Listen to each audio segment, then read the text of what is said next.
Shalom, selamat malam Bapak Ibu Saudara dikasihi Tuhan.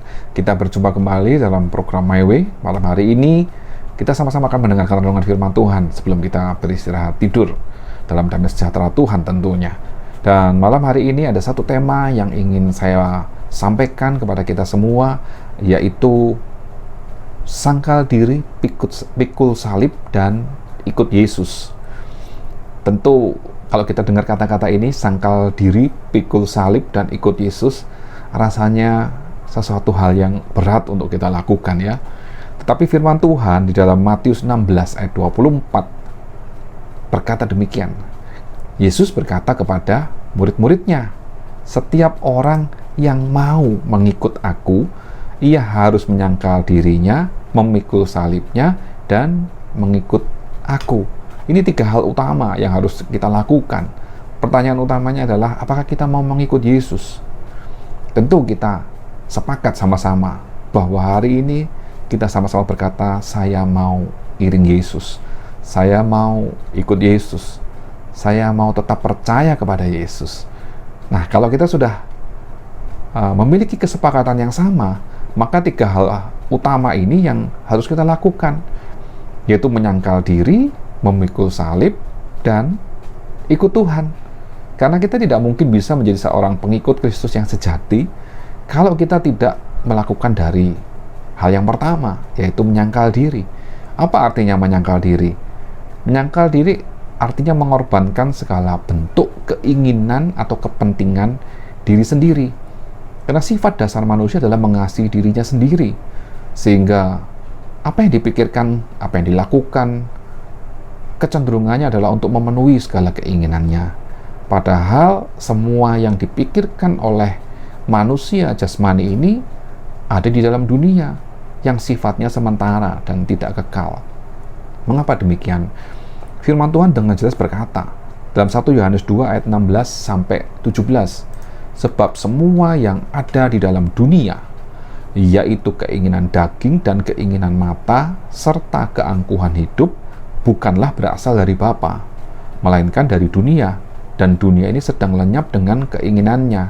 Tetapi orang yang melakukan kehendak Allah tetap hidup selama-lamanya. Jadi jelas bahwa segala keinginan daging kita itu berasal dari dunia, dan keinginan daging, keinginan mata, keangkuhan hidup adalah hal yang hanya menyenangkan atau mengenakan untuk daging kita atau manusia jasmani kita, di mana hal ini sangat bertentangan dengan kehendak Tuhan, khususnya keangkuhan hidup karena mencuri kemuliaan Allah.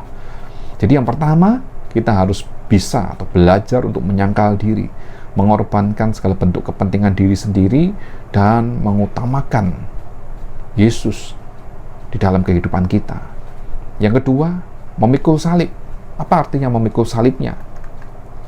Memikul salibnya artinya mengorbankan diri atau bahkan nyawa untuk mempertahankan keyakinan iman dan untuk menyelamatkan banyak orang melalui pemberitaan Injil dan pelayanan. Jadi memikul salib Kristus adalah bagaimana kita memberitakan Injil dan melayani Tuhan dengan tubuh kita. Di dalam 1 Petrus 4 ayat 14 dan 19 berkata, "Berbahagialah kamu jika kamu dinista karena nama Kristus, sebab roh kemuliaan, yaitu roh Allah ada padamu. Karena itu baiklah juga mereka yang harus menderita karena kehendak Allah menyerahkan jiwanya dengan selalu berbuat baik kepada Pencipta yang setia." Memikul salib akan sangat berat untuk kita lakukan, dan mungkin kita tidak mampu melakukannya jika kita tidak memulainya dengan menyangkal diri. Jadi selain menyangkal diri, masih ada hal berikutnya yang harus kita lakukan kalau kita mau menjadi pengikut Kristus Yesus yang sejati, yaitu memikul salib. Karena kita melihat contoh bagaimana murid-murid Yesus sendiri akhirnya mampu menyangkal dirinya sendiri dan bersedia mengorbankan diri sampai mati demi Kristus.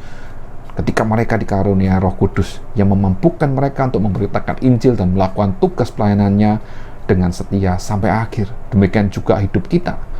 Roh Kudus sudah diberikan kepada kita. Roh Kudus akan memampukan kita untuk terus mempertahankan iman kita sampai akhir dengan setia, dan kita juga memberitakan Injil Kristus itu kepada semua orang, karena memang itu bentuk memikul salib, di mana sudah menjadi tugas setiap orang yang ditebus oleh darah Kristus untuk memberitakan Injil dan melayani Tuhan. Dan yang ketiga adalah mengikut Yesus. Setelah menyangkal diri, memikul salib, maka kita harus benar-benar mengikut Yesus. Artinya menuruti segala kehendak dan perintah Tuhan, serta menjalani kehidupan ini sesuai dengan jalan dan petunjuk kebenaran yang Yesus ajarkan kepada kita. Apa yang menjadi kehendak Bapa dalam hidup kita? Yaitu supaya kita berbuah, menghasilkan buah-buah Roh Kudus. Di dalam Yohanes 15 ayat 5, firman Tuhan berkata, "Akulah pokok anggur dan kamulah ranting-rantingnya. Barang siapa tinggal di dalam aku dan aku di dalam dia, ia berbuah banyak. Sebab di luar aku kamu tidak dapat berbuat apa-apa." Mengikut Yesus artinya kita tinggal di dalam Yesus. Yesus tinggal di dalam hidup kita, sehingga kita bisa berbuah, menghasilkan buah-buah roh, supaya kita menjadi anak-anak Tuhan yang siap dipakai untuk memberitakan Injil Kristus. Mari kita belajar dalam hidup ini untuk selalu menyenangkan hati Tuhan, belajar untuk menyangkal diri, memikul salib, dan mengikut Tuhan dengan sungguh-sungguh. Itu adalah persembahan yang hidup, yang kudus, dan yang berkenan kepada Tuhan. Puji Tuhan, malam hari ini kita diingatkan kembali untuk menjadi pengikut Kristus yang sejati. Tuhan Yesus memberkati. Haleluya. Amin.